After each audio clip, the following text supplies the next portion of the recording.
Well, there it is. Welcome, guys. There's been a further addition to the patch notes that are currently on the PTR, version 1.32.9, where there's some important balance changes that actually change the game a fair bit. So, obviously, this is to be worked upon or still in motion because this is technically the PTR. It's not live currently. So the unit balance for human, Arcane Tower, increased the feedback plus summon damage from 20 to 25, reduces shots to kill on skeleton warriors carrying beetles level 1 from 7 to 6, level 2 carrying beetles 11 to 10, spirit wolves level 1 9 to 8, level 2 13 to 11, treants level 11 to 9. So the spirit wolves are the one that need to be affected the most, I think, because the spirit wolves are very good at getting inside of the cracks of the human farms and stuff like that, and pulling out and doing damage to the peasants and then being resummoned and sent back in over and over. Treant with Nature's Blessing 14 to 12, Lava Spawn 15 to 13. This change should help human deal with constant summon harass, which should in turn mitigate peasant losses. So this is the only buff to human in this patch, other than nerfs to other races. So take that into account. And it's really not that significant. And there's people that are going kind of nuts about this latest change. It's kind of funny, really. I think this is a well-welcomed change because one of the things I noted was essentially how insufficient human is against sort of AoE spells in their base and summons. So summons destroying the economy, just being sent in, doing lots of damage. The funny thing is they didn't actually mention water elementals here, but this is nice that they actually added in essentially a comparison just to let you know sort of roughly what this change is going to do. I actually really like the information that they've given us here. So a buff to the Arcane Tower is definitely most welcome. I don't know if it's going to sort of really relieve the humans that much from summon harass, but it's certainly a step in the right direction. Orc, Blademaster, mirror image mana costs decreased from 100 to 80. Developers notes we're starting to see emerging gameplay from Orc players using mirror image with lightning shield, which is exciting, entertaining, and fits their faction theme. However, we notice the main deterrent of this strategy is mirror image's high mana cost. In addition to our Wisp Detonate change, we believe this should further promote the use of this skill. So, Blademaster mirror image is a spell I think is really awesome. It doesn't get used often because, as you can see, it's quite expensive. The other thing is a lot of abilities that heroes will be picked upon will be an active ability and a passive ability most of the time. There are some deviations with the Mountain King where the human player may feel the need to go Stormbolt and Thunderclap, but otherwise it's going to be something like Death Knight where it's Death Coil and a passive Unholy Aura. Archmage would be Water Elemental and a passive Brilliance Aura. Tauren Chieftain would be War Stomp and a passive Endurance Aura. So you get the idea. But the problem the Blademaster has is he kind of really needs Windwalk because it allows him to actually be very effective at harassing, having control of creep jacking, and just scouting. But Mirror Image is a really useful ability to get out of trouble and cause more mayhem for your opponent. But then there's not many Blademasters that want to skip on Critical Strike. So you can either do this weird thing where you pick all of the abilities, but you don't really have a strength in any of them, or you can just forego Mirror Image. So it's going to be good for the long run, but I still don't know if Orc players are going to go with Mirror Image. The thing that I really wanted Blizzard to do, and I don't know if they're still going to do it or not, would be Tome of Retraining. Reduce the cost to 175. I'd like it to go down to 150, but I think that might be pushing it too far. So around that mark, at 300 gold, it always feels like it's just that little bit too expensive. A lot of the time the player needs to pick it, he's probably behind enough where he can't actually afford the 300 gold because that's got to go on other towers, that's got to go on rebuilding the economy, that's got to go on an extra unit just to keep him alive. If you're already winning, there is the possibility to be more in a position of building the retraining tome, but then if you're already winning, then there's no problem anyway. So it's really about addressing the situation where you're not in an already winning status. You're either middle of the road or losing. And Tome of Retraining at 300 gold at either of those two states is just a bit too much. So 175 gold, maybe 200 most, would really, really help players to be more flexible and alter their strategies, which I think is going to be a boost to the game because it's going to make it far more interesting. If the Archmage wants to swap from Water Elementals to Blizzard, if the Tauren Chieftain wants to swap from Stomp to Shockwave to do some economy harass, you know, there's all sorts of examples you can do here. You have Goblin Tinker going from Pocket Factory, which is effective right at the start, but then maybe he can no longer make much use of it because his opponent has too many range units, and these range units like archers are sniping down the Pocket Factory too effectively, so maybe he wants to swap to Cluster Rockets and then he can hit a whole pack of archers. You know, there's infinite potential with making Tome of Retraining cheaper, and the same can be said for the Blademaster. Allowing him in the later game versus Night Elf, I think Blademaster needs the win walk at the start versus Night Elf, but as the game progresses on, it becomes relatively redundant because there's less creepjacking opportunities, and the Night Elf's going to have a stronger army, so he can deal with creepjacking anyway with the win walk. And then you also had the issue with the Keeper of the Grove, like doing Entangle in the Blademaster, and the Blademaster just sits there in win walk. So if you had access to Mirror Image, not only is it more for the Night Elf to have to deal with and look and pay attention to, but it is an instant get out of jail card for the Blademaster, helping him to deal with CC that is very powerful like Entangle. So I really think something that could accompany this is a cheaper Tome of Retraining. Tauren Chieftain, War Stomp stun duration against heroes reduced from 2.34 to 1.5 to 2.5 seconds. So that's a really drastic change, that one. It doesn't sound like much when you're looking at numbers, but it's interesting how they've essentially increased the duration effectively in comparison to the later stages. So it's definitely a late game nerf to Tauren Chieftain. Tauren Chieftain can get to level 5. If you got a Tauren Chieftain and the game is going on long enough, you're probably going to get into level 5. So you're almost definitely always going to have a level 3 War Stomp. So basically you're looking at this change not really for the first two, but really the last one, which is 2.5 second stun, which is still a long time in its area of effect, versus 4. War Stomp is an extremely powerful skill that performs quite well against enemy forces. However, its hero stun lock potentially needs to be reined in slightly. So I think most Orc players are going to lobby for this to be 3.5 to 3 seconds. I think 3 seconds is a good middle road.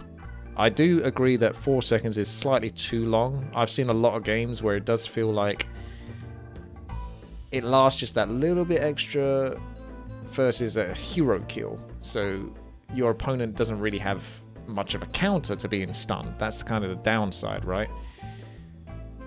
It's just this kind of lack of ability to do anything with it. I think the Mountain King's stun actually lasts for 5 seconds, which is really long when you think about it, but it is single target. War Stomp can affect like multiple units, including multiple heroes. So you're shutting down their ability to actually counter you in any way, whereas War Stomp, Stormbolt is just one target. So I think 3 seconds is a good mark, but 2.5 seconds certainly makes it a lot easier to deal with that War Stomp. Undead, Spirit Tower, Nerubian Tower. Repair rate increased from 35 to 60. Recent changes have allowed Undead to expand more easily, so we feel that the repair rate of their towers should be brought in line with the other races. I never really knew what their repair rates were, but I'm assuming that basically it means that it takes longer to repair a tower now. So 60 seconds instead of 35 seconds from 0 to full, or 1 to full, if that makes sense. Wonderful. This is a welcome change because I think it's one of those things that slipped through the nets, and I think it actually means that Blizzard are actually paying attention. Strangely, right? That's a strange thing to say, but in this case, it's not something you would think about, but it makes a lot of sense, right? Originally, they had the high repair rate because if an undead loses their towers in their base, it's really kind of crippling. It's very hard for them to sneak another cigarette in their base without it being destroyed again. A human can just sort of send a peasant off to build a farm in the corner where there's trees. Night Elf can send a wisp off to build a moonwell. Orc can build a burrow relatively out of the way. But Undead don't really have that luxury to sneak another Nerubian tower from getting destroyed. So that's why I felt like maybe that's the reason why it was at 35 seconds, is to make it easier for Undead. But now that they're having such an easy time taking expansions, this repair rate is really strong, because it takes far less effort to keep that Nerubian tower alive against a harassing opponent. Whereas if you've ever seen a human tower that goes down like that, they melt like freaking wet paper or butter or something. It's ridiculous how quickly human towers go down, especially when they're not even completed yet. Like, they'll just take like 2 archer shots and the damn thing's dead. So the Nerubian tower's like 5 armor fortified. It's kind of ridiculous. So yeah, this is a much needed change that I think shows that Blizzard are thinking about outside the box there. Destroyer cast point time reduced. This is a welcome change as well. I always felt like destroyers had this kind of weird disconnect between when they're trying to essentially dispel any buffs on their opponents or absorb any debuffs. They've got this kind of weird delay that almost feels like the opponent can walk out of it too easily a lot of the time. So this will give them a little bit more control. It's still half a second, but it's no longer that much closer to 1 second. So at 0.83 cast point, the destroyer has a noticeable delay between casting its spells and when they go off. So we are reducing this cast point to the same value as other spell casters. Yeah, so that's fine.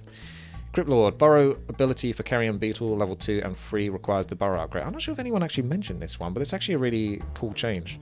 It all means that carrion beetles can get burrow at level 2, which is very strong, but at least now they have to actively research Crypt Fiend's burrow ability. But the downside is they had probably done that anyway. The only thing that counters against that is the ones that go a hell of a lot of ghouls into necromancers. Sometimes the Crypt Lords will just do that, straight tech to tier 3 and ignore Crypt Fiends for the longest part. But there's also a lot of them that just get Crypt Fiends to back them up, and it's very effective. So they're probably going to get that burrow anyway. So I'm not sure if this really addresses the power spike that carrion beetle level 2 has. I feel like if you really wanted to sort the carrion beetle out, you just would remove its ability to burrow at level 2. But I'm not 100% sure on this. I'm not an undead player, so I'm not sure how much that's going to hurt them. But that's my thought, at least. We believe that the burrow ability for level 2 carrion beetles, that's true, it is locked to tier 2. An undead will have to wait till tier 2, and if they're going for fast expansion, they're going to be later to get their tier 2. So you can't get burrow until tier 2. And you can definitely get a level 2 beetle before you reach tier 2 as undead. So yeah, that's fair enough. That's a good way of looking at it. Maybe it is kind of fair. It's sort of like a stop gate or something. It just slows down the flow. We believe that the burrow ability provides too much flexibility early in the game, so we're going to require burrow to be researched before carrion beetles can use the ability. However, we will continue to closely monitor the Crypt Lord usage and evaluate if further changes are needed. This is one that is a huge change. So Detonate, Unholy Aura, level 2 movement speed reduced from 20% to 15%. So 5% doesn't sound like that much, but it's a pretty big deal. Undead have a lot of flexibility. They didn't make this change to the Tauren Chieftain though, because the Tauren Chieftain shares the same movement speed auras. Detonate has been staple premier hero for Undead for a very long time. He's the best hero in the game, in my opinion. After numerous buffs to other parts of the Undead arsenal, the Detonate reigns supreme. We've noticed that once the Detonate reaches Unholy Aura level 2, they are able to take fights they wouldn't normally be able to due to their increased mobility and kiting potential. That's why it's so powerful. Maybe he's happy getting himself nerfed. He's so effective with the Detonate that he's getting the whole race nerfed. Well, I say the whole race. It's literally just Detonate. There's a couple of buffs in a way. Well, only the Destroyer buff, but that was a big deal. Yeah, so I can't say I'm surprised. I'm surprised almost that the Tauren Chieftain Endurance Aura hasn't been reduced as well. But maybe they're scared to do that because orcs are maybe a bit weaker than undead at the moment. But I feel like if you're going to do that, it should be equal between the two. Movement speed. We thought that maybe it was going to be something reduced to 18%, 24%. What was it? 8%, 16%, 24%. Down to that from 10, 20, 30. Down to slightly more specific numbers like 8, 16, 24. But it seems they're only changing level 2 to be 15%. Which is as close to 16% as you're going to get. So maybe that's fair enough. They're going to get one hell of a speed boost once they get level 3 though. It's going to double there, 15 to 30. But I think that's a welcome change. Undead do have a lot of power when it comes to mobility and just sort of flexing out extra hits more than they probably should get away with. So that seems fine. The Night Elves are crying on this one. Wisp, mana drained on Detonate reduced from 50 to 25. Developers notice Detonate has become too powerful, especially against Orc, due to the lack of mana regeneration options for all their casters. So, mana drain. 50 to 25 is pretty steep. However, I do agree with the change in regards to reducing the power of Detonate. But 25 might be a bit too much. 30, probably the lowest. Maybe 35. I wouldn't want to knock it down to 40 because then it's only 10 and it's not that big a deal. Wisps are only 60 gold. They're very flexible, very fast. You can shoot them down, but it's not that easy in a big combat fight. So when you have 4 to 6 of these things moving towards your army in the mid to late game when you've got like 50 to 80 food, and those hit in a pack of your casters, yes, you can split. But again, this is mid to late game where you're going to have much more stuff to have to fight and deal with, so you're not going to be able to micro everything perfectly. You can get a huge AoE, a reduction of potentially 150 to like 250 mana on like all of your casters, which is absolutely monumental. I thought this was a big deal a long time ago, and I'm not surprised to see this change, because it always shocked me thinking, why don't Night Elves, you know, when they get to this stage, and it feels like they've only started doing it that recently, but I felt like they should have been doing it a long time ago, is when they get closer to the 80 food mark, just build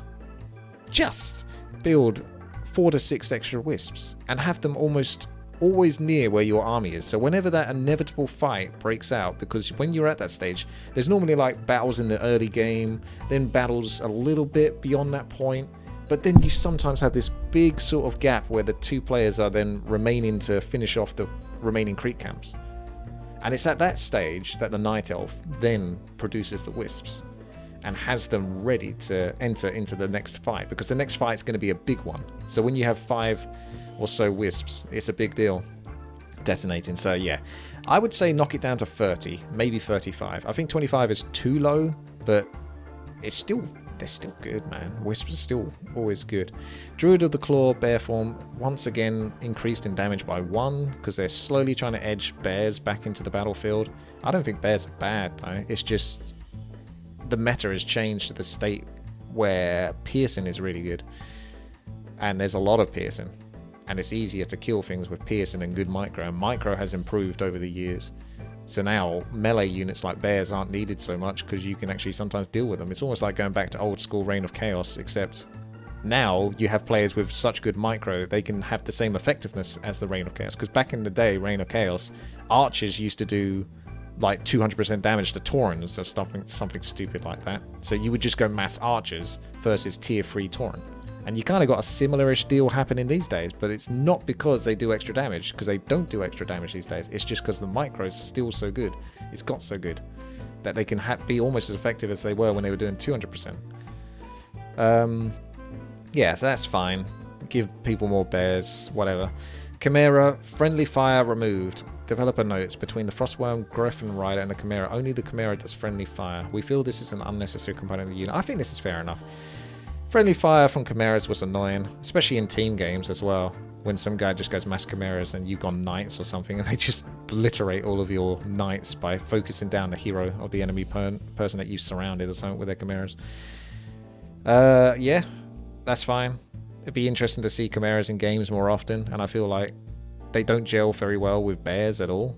So this is essentially another buff towards bears. You can go Chimera Bear, and maybe Hippos, which would be kind of powerful, but also really interesting to see. You just don't really see that combo.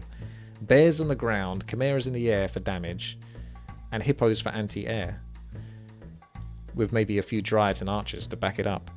Items. Helm of Valor, Medallion of Courage, Hood of Cunning, stat increase change from +4 to +5 for each stat provided. So these items were underpowered compared to the other items available in the same tier, so we're increasing the stats they provide. Yep. That's good.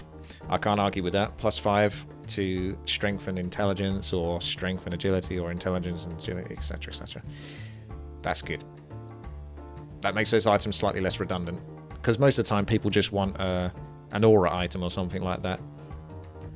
So getting +5/+5 is pretty damn good. Claws of Attack plus 6 replaced with Claws of Attack plus 5.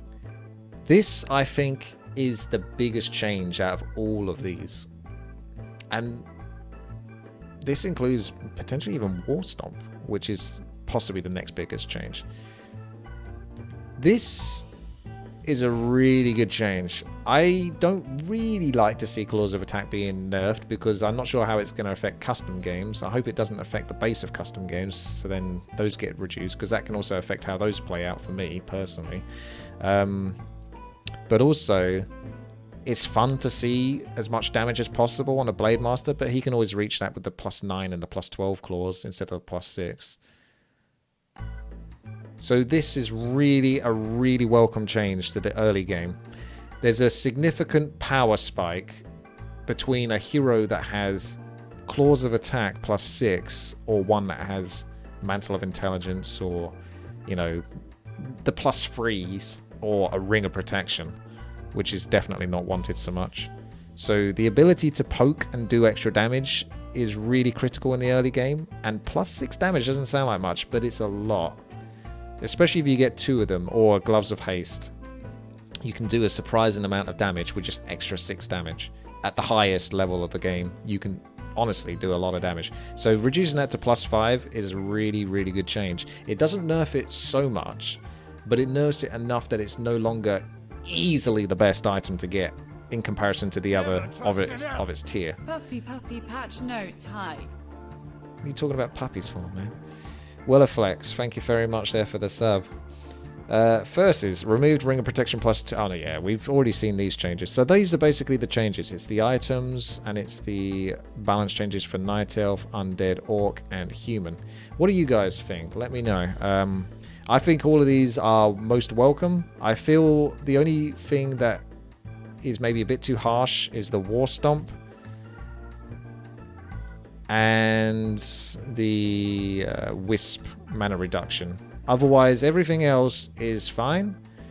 The reduction in Unholy Aura is interesting because that sets a precedent now, and I'm wondering what's going to happen with Endurance Aura. Also, I really thought, now, you don't really want to change the game too much, right? But you know how Paladin is basically only ever used as a third hero? It always struck me as a bit odd that the Death Knight... I know it's basically for balance purposes, and the game was created from Reign of Chaos, where there was less healing available to players. So you've always got to take that into account. But the Death Knight was essentially that aura that healed units nearby because they didn't have any other options. But now you do. So why does the Paladin not have a healing aura? That would kind of be overpowered, maybe. But he gets Devotion Aura, which is garbage. Absolute gutter trash level garbage. Even Thorn's Aura might be better than Devotion Aura. They're on a similar path. So either you gave the Paladin something other than Devotion Aura, but it kind of makes more sense, right, that he would have the ability to heal, right, as a passive as well, because he's a freaking healer. But the one thing he's really missing is the movement speed. So if you were going to have Devotion Aura, why not give him the movement speed as well? A lot of people will say that's too much of a power spike for Paladin, and I'd agree. Maybe it could be a reduced version of movement speed, because human armies are by far the clunkiest and slowest. So, just something to think about. Not necessarily something to suddenly do and that's now in the game. It's just something to raise as an issue, is to give the Paladin the ability to increase the movement speed of nearby units as on his Devotion Aura. Because I feel like he's really lacking that. But it could also be very powerful for the Mountain King and the Paladin to have something like that and chase down enemy heroes. So you've always got to take this stuff into account. It's just an idea. Doesn't necessarily mean it should go through. It's just an idea. And there you go. The PTR patch notes as they currently stand until there's any further changes. Thank you very much for watching. This is Witty. Take care.